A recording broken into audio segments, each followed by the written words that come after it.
All right, so for those of you that don't know, I believe that President Trump signed an executive order today, basically, dissolving the Department of Education, essentially dismantling it. So it's not quite that simple, but we'll watch and we'll check it out. Should be interesting one way or another. The President of the United States.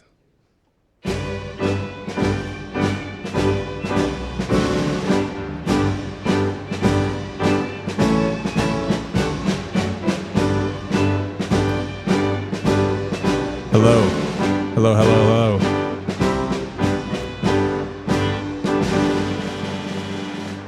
Yeah, so. Well, thank you very much. It's supposed to be an executive order that got signed today that dismantles the Department of Education. So that's what we're watching. I think that's what he did here. Hello. And I'd like to start by saying that our country is doing very well. Things are, as you can see, doing quite well. Please sit down. Before we begin, I What's up, everybody? Want to Cuff, Ashley. Announce that I signed a hello proclamation a few moments ago honoring the 250th anniversary of Patrick Henry's famous speech to the Second Virginia Convention, in which he declared very well-known, very famous words, "Give me liberty or give me death." Has anyone heard the phrase? I think most of you have. Hello. Love from Serbia. What's up, man? I also signed an executive order to dramatically increase production of critical minerals and rare earths. It's a big thing in this country, and as you know, we're also signing agreements in various locations to unlock rare earths and minerals and lots of other things all over the world, but in particular Ukraine. Brosif, what's up, man? Well, I appreciate you coming over here. Ukraine and Russia. And one of the things we are doing is signing a deal very shortly with respect to rare earths with Ukraine, which they have tremendous value in rare earth, and we appreciate that. So it sounds like they're going to be signing the special rare earth minerals deal pretty soon to try to get the peace treaty going with Ukraine, by the way that he's saying that, at least if that works out the way that they're planning. And we spoke yesterday with, as you know, President What up, Marcus? Putin, what's up, you and I? Zelensky, and we would love to see McGill, that come to an end. And I Andre, think we're doing what's up? pretty well in Charles, that regard. So hopefully we could Abdul, save thousands RP, of people a week from dying. That's what it's all about. They're dying. Space Marine 2 Stream so 1. Unnecessarily. We'll see. And hopefully soon. I believe we'll get it done. We'll see what happens. But yeah, so this is not a live speech anymore, but it was streamed live on the White House webpage earlier today, about an hour and a half ago or something like that, because he signed an executive order that essentially dismantles the Department of Education. And what that would essentially do is push it back to the states for their responsibilities, what their intent is behind it, at least based on what I've read. I believe we'll get it done. Today we take a very historic action that was 45 years in the making. In a few moments, I will sign an executive order to begin eliminating the Federal Department of Education once and for all. Yeah, the dismantling of the Federal Department of Education.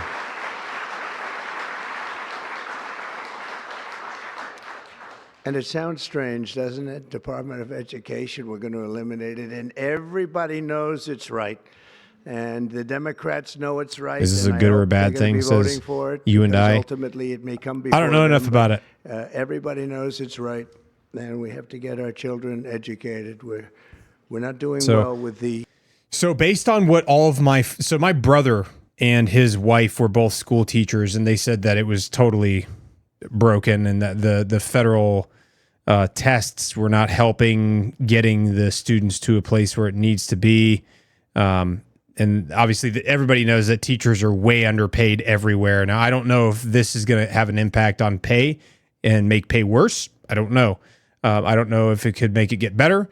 I do know that their intention behind it is that the state will basically be in, like each individual state will be in control now of their own Department of Education based on the state. I think that as a smaller state-run thing, there's probably good things and bad things. Obviously, the state is going to have less money to spend on the Department of Education than the federal government does. But as we've seen tossing, billions of dollars at education hasn't really helped us improve the quality of education necessarily. But, I do think that teachers are definitely underpaid and overworked right now. Like they've been that way for a very long time. I don't know how this is going to impact that because I don't know enough about the economics of like the federal government giving money to financial or to educational institutions that are, public education schools. I think that it's going to be harder for states that have a smaller budget to fund this stuff. So I don't know how that's going to impact. I don't think it's getting fully dismantled 100%. They're going to be kind of slowly rolling this thing out, I think, from what I understand.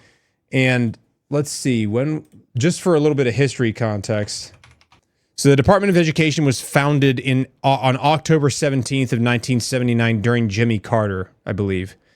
Let's see here. Yeah, the department's history, its origins date back to 1867 when President Andrew Johnson signed legislation creating the first Department of Education.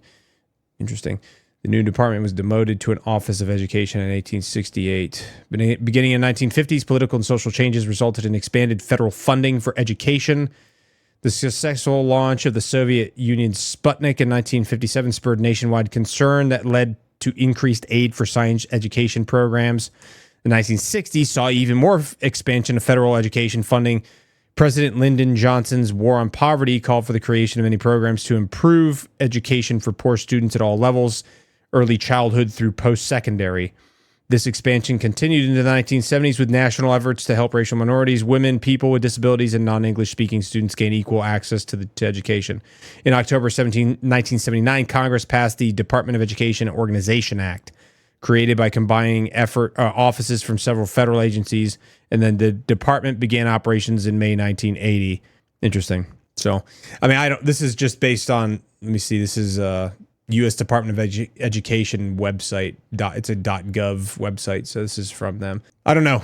I don't know enough about how this is going to impact, education in the United States. I do know that obviously throwing lots of money at it hasn't really done anything to help increase, the education levels for students across the country, especially in like the more rural areas that don't have as much money locally. But I don't know what kind of an impact this is going to have. Either way, this is not me giving you my opinion on it. It's more like, hey, this is something that's happening. And I think it's important for everybody to be informed. And that's kind of why I'm doing this. So you can make your own opinion up. Do your own research. I would encourage you to do some research on this stuff and see what you think. With the world of education in this country, and we haven't for a long time. And we're pleased to be joined today by the woman who I chose because she's an extraordinary person, and hopefully maybe she video will games be our after last this. Secretary of Education, Linda McMahon. Linda, I think he's directing Linda McMahon to be the spearhead for this whole thing too. That's another interesting statement. It's an interesting opening, right?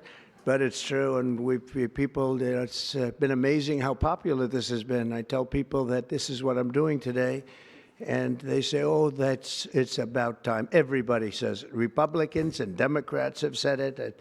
They're all saying it. Also with us are some terrific people. Governors Greg Abbott. Greg, thank you very much. I need more bit rate. I have to cap the bit rate at a certain amount Governor because Ron DeSantis, otherwise it messes with Twitch.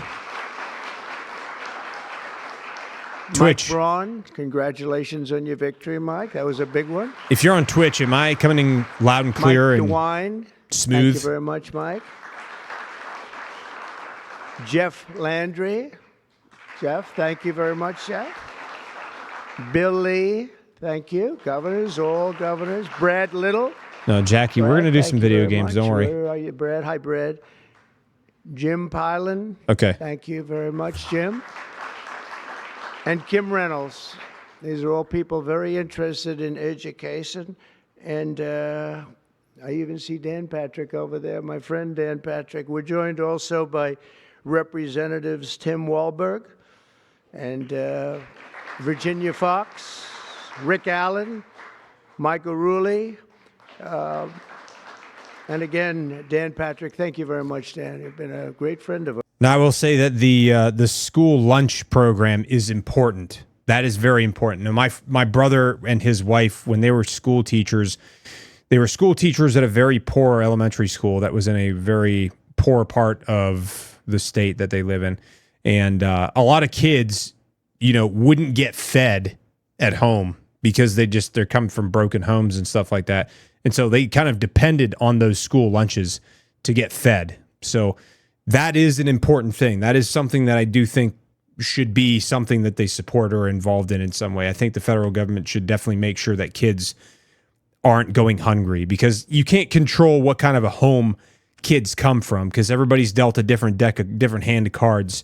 And I do think that if they do dismantle the Department of Education, that they at least still continue to help provide money for like school lunch programs. I do think that would be valuable, and it would help lessen the amount of food insecurities that families are suffering from, or that kids are suffering from.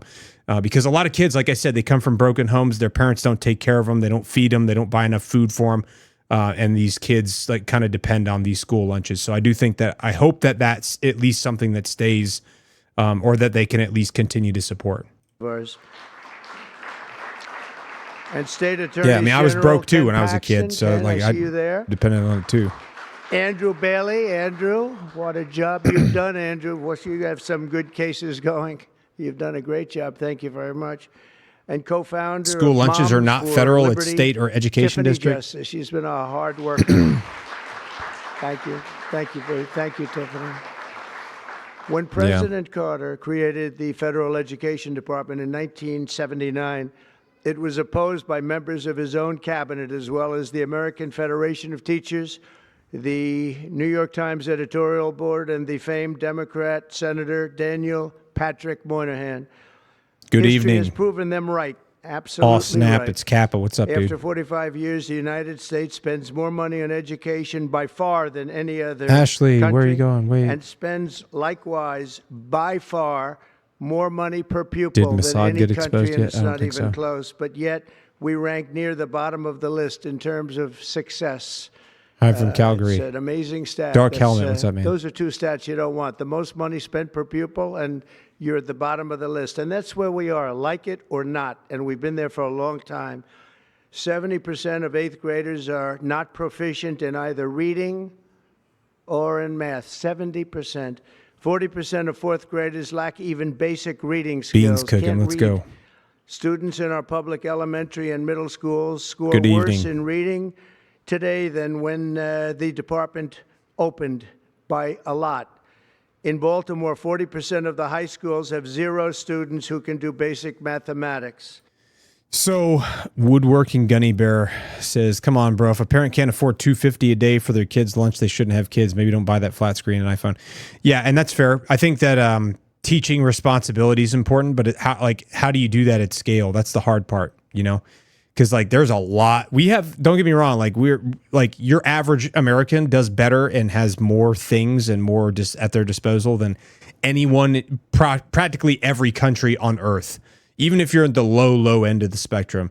But I don't know how you would go about, I don't know how you would go about teaching parents to be responsible and take care of their kids at scale, because I don't know how you could do that. Really what it comes down to at the end of the day is that community needs a better support network, because I don't think the federal government can come in and save the day with that. I think it's too much for the federal government to handle. I think that the local communities need to be able to come together to try to, fix that problem. They're also going to know more about what's going on in their own local communities than the federal government's going to know. Not even the very simplest of mathematics. I said, give me your definition of basic, and they're talking about we have to incentivize having a few kids. numbers Yeah, together. I agree. Despite these breathtaking Astrology, what's up, failures, man? the Thanks for coming over department's from TikTok. Discretionary budget has exploded by 600% in a very short period of time, and it employs bureaucrats in buildings all over Washington, D.C. And as a former real estate person, I will tell you, I ride through the streets of Washington, and it says Department of Education, Department of Education. I said, how do you fill those You have to provide buildings? resources It's to crazy families what's to ease the happened over burden. the Yeah. years.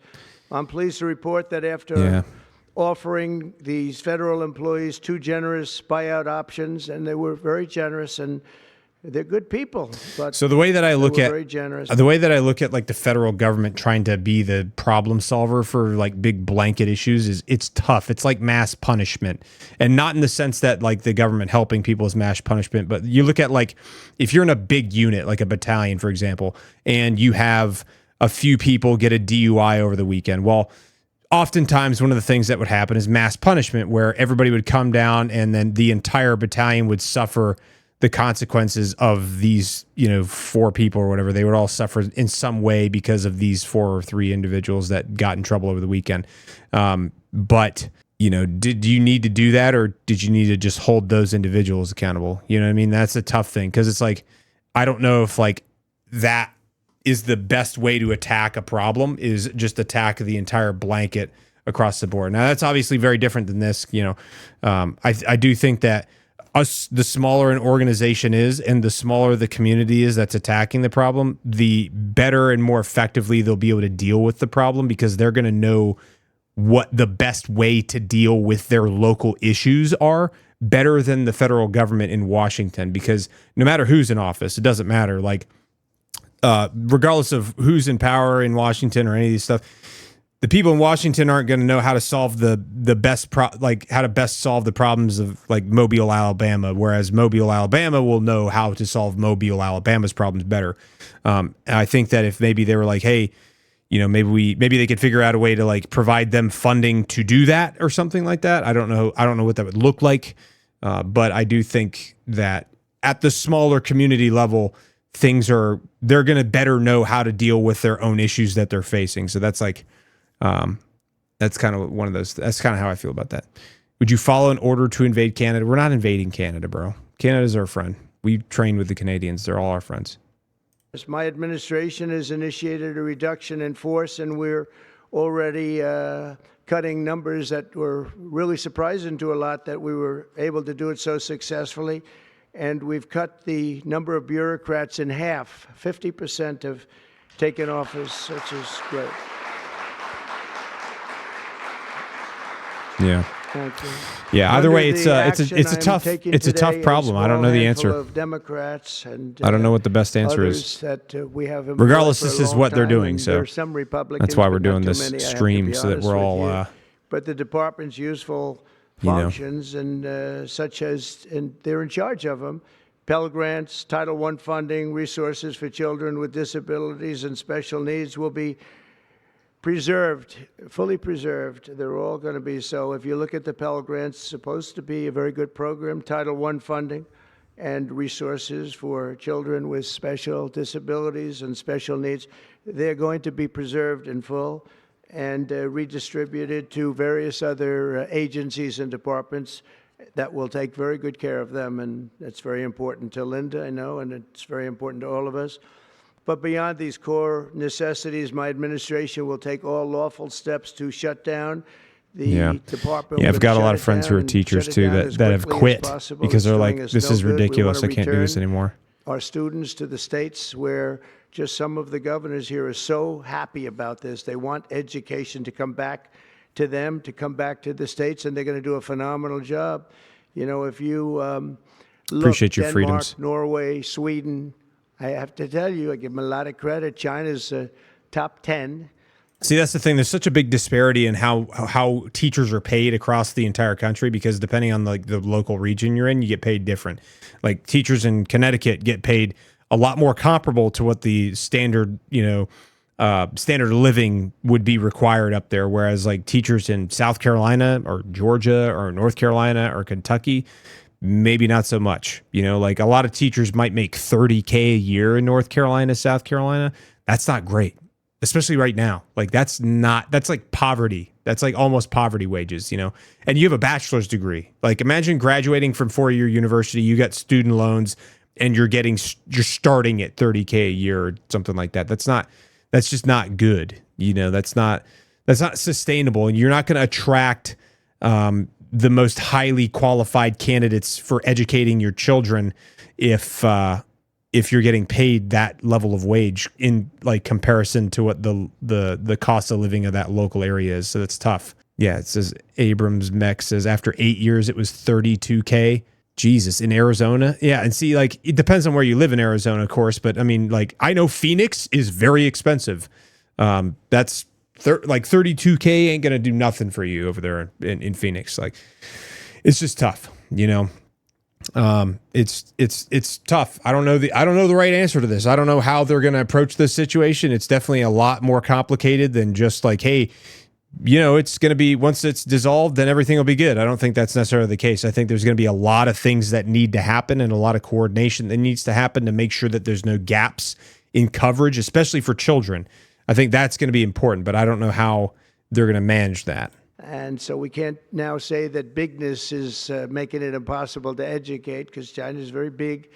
But you have countries that do a very good job in education. My sister-in-law teaches in the suburbs of New York, makes $90K. From states that run very, very well. See, but I wonder what that's like compared to the state, the cost of living in the area. Are going to have education that will be as good as Norway, Denmark, Sweden, and those top, Finland, those top countries that do so well. Lower cost for college for educational degrees, yeah. Every bit as well. I think that'd be good. And what do you think about that, Governor? Do you agree? I think so. Ron, do you agree? I think lower cost of higher education would be a good start, you know? That's right. I really believe that. They'll be as good as any of them.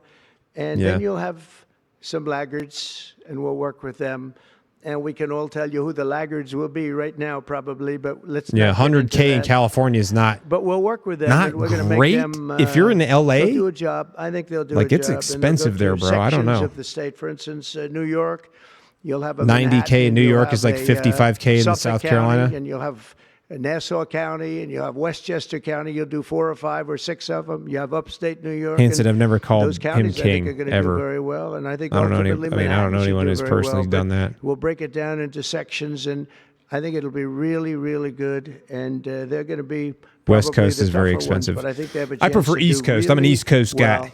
East Coast cat. We're going to be returning education very simply back to the states where it belongs, and this is returning it back a to the very states. Popular thing to do, but much more importantly, it's a common sense thing to do, and it's going to work. Absolutely, it's going to work. And I can tell you from dealing with the governors and others in the state, they want it so badly. They want to take their children back and really teach their children individually. Probably the cost will be half. See, let me see. Ice JJ Rad says consolidating power.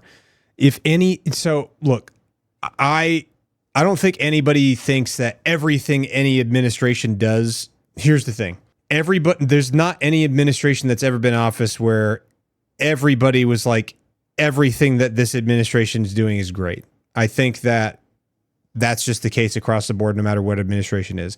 Again, I don't know how this is going to impact things, but I don't necessarily think that they're using this as a way to consolidate power, because if they're dissolving the federal government's impact on it, that's reducing the federal government's power, because then they don't have control of the purse strings of education necessarily. Again, I don't know the nuances behind it. There may be a lot more going on than just that, but that's just like at a step back, at a glance, that's how it seems to me. And the education will be maybe many, many times. Yeah, and that's so the disparity level based on the states. So what is the NWS? Dismantle things like the NWS.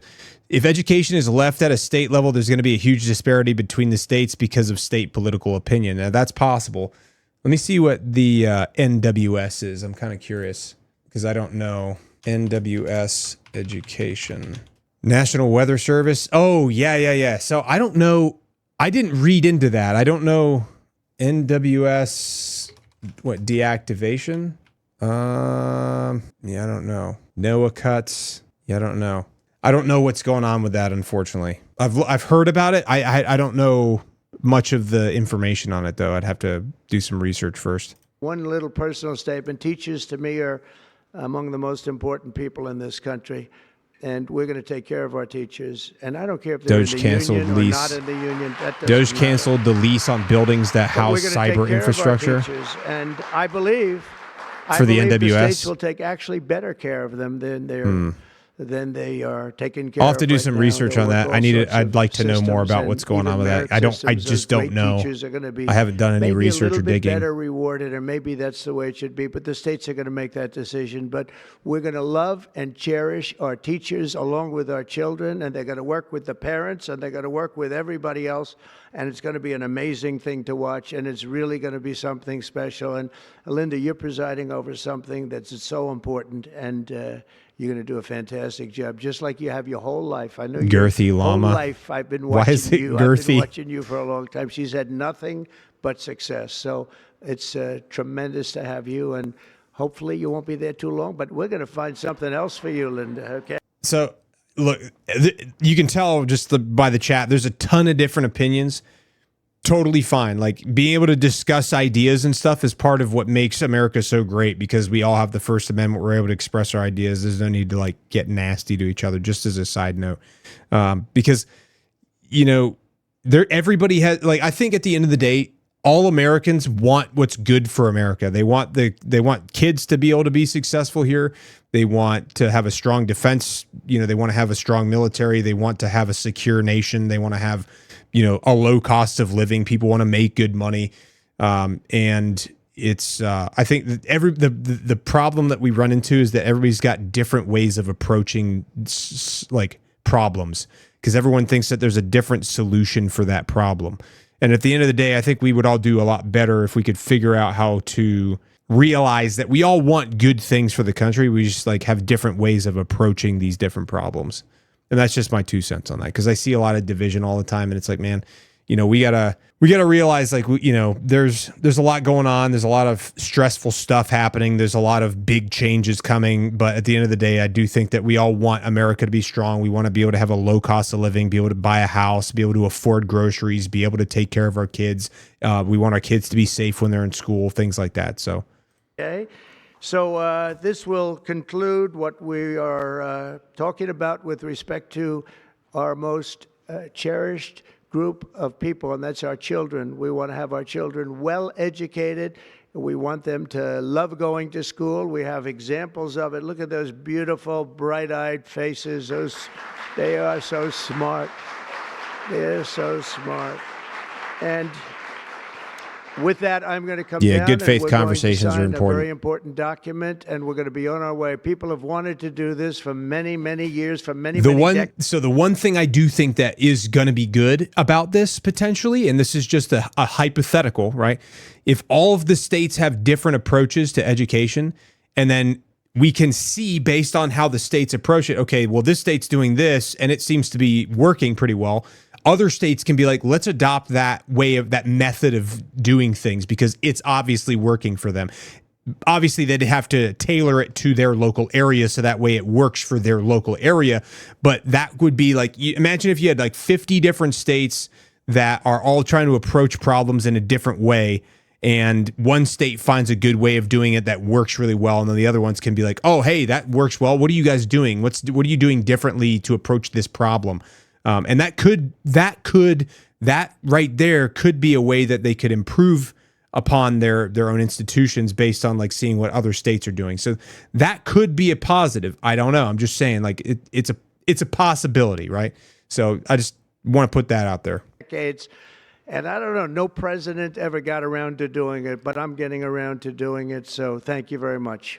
Got a couple captains, a couple Marine captains in there. You got a pretty diverse crowd there, yeah. I'm very lucky. I signed another document that turned out to be very good for the country, and I said, let's use that same pen. I don't know, is anybody superstitious? Ron, are you superstitious? Let's use that same pen.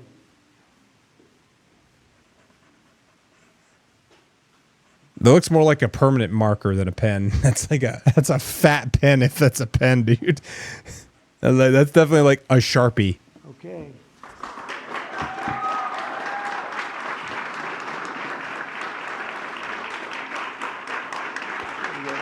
Well, there it is, and he signed it. Now, I'd like to know more about exactly what's in that executive order, like what it says. So after this, we'll read through the executive order because I'd like to see what it actually says. He has Sharpie make him custom pens, I'm sure. Most of my gym teachers were obese. I don't know. Mine were not. Have I seen the video of the president getting hit with the boom mic last week? I did. He played it off pretty good, but it was kind of silly.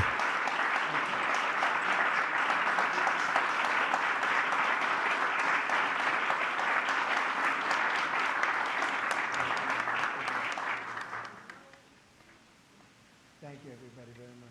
Good luck. All right. I think that's it right there. So let's see if we can find out what the White House what the actual executive order said. I think they should have it on there. Executive actions. It's got to be this one right here, the education outcomes. Yeah, because it's March 20th. This has to be the executive order. So it says here, improving education outcomes by empowering parents, states, and communities. By the authority vested in me as president by the Constitution and the laws of the United States of America, and to enable parents, teachers, and communities to best ensure student success, it is hereby ordered. Section 1, Purpose and Policy. Our nation's bright future relies on empowered families, engaged communities, and excellent educational opportunities for every child.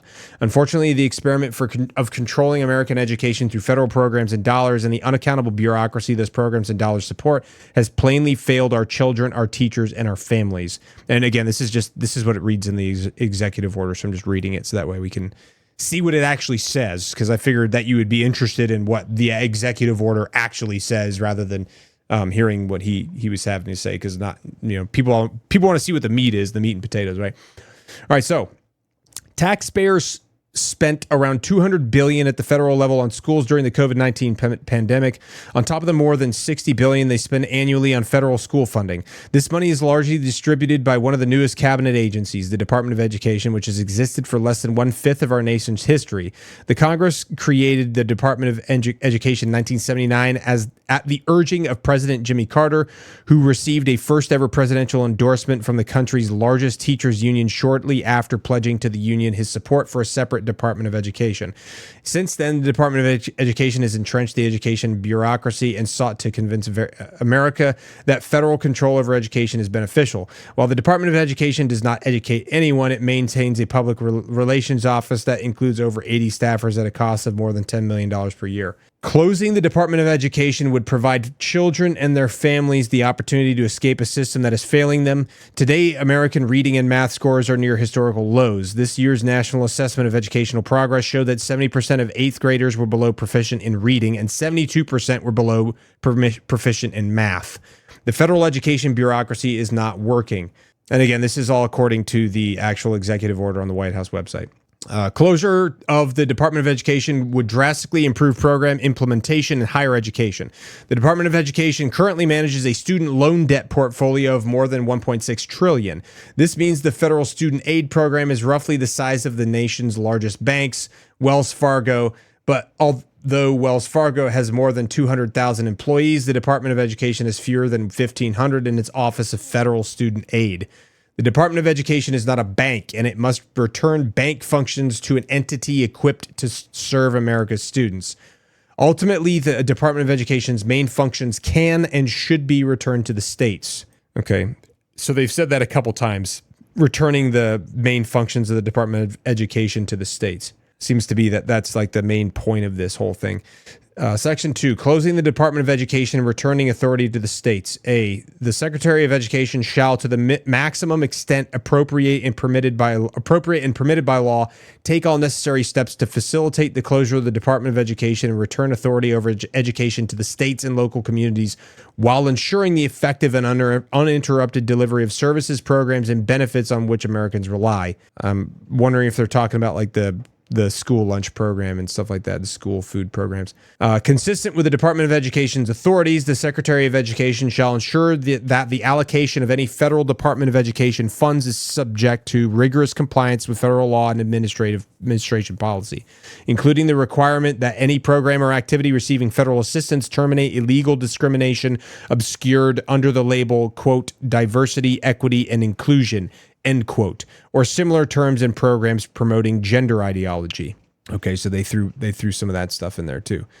It's been a pretty common trend with this administration that they're trying to terminate anything that has to do with diversity, equity, inclusion, and altered gender ideology stuff. Section 3, general provisions. Nothing in this order shall be construed to impair or otherwise affect the authority granted by law to an executive department or agency or the head thereof, or the functions of the director of the Office of Management and Budget relating to budgetary, administrative, or legislative proposals. This order shall be implemented consistent with applicable law and subject to the availability of appropriations. This order is not intended to and does not create any right or benefit, substantive or procedural, enforceable at law or in equity by any party against the United States, its departments, agencies, or entities, its officers, employees, or agents, or any other person. Donald J. Trump, White House, March 20th, 2025. Okay, so that's the whole executive order. So interesting. All right. Well, that is, as they say, that. So definitely interesting. We'll have to see how this all plays out.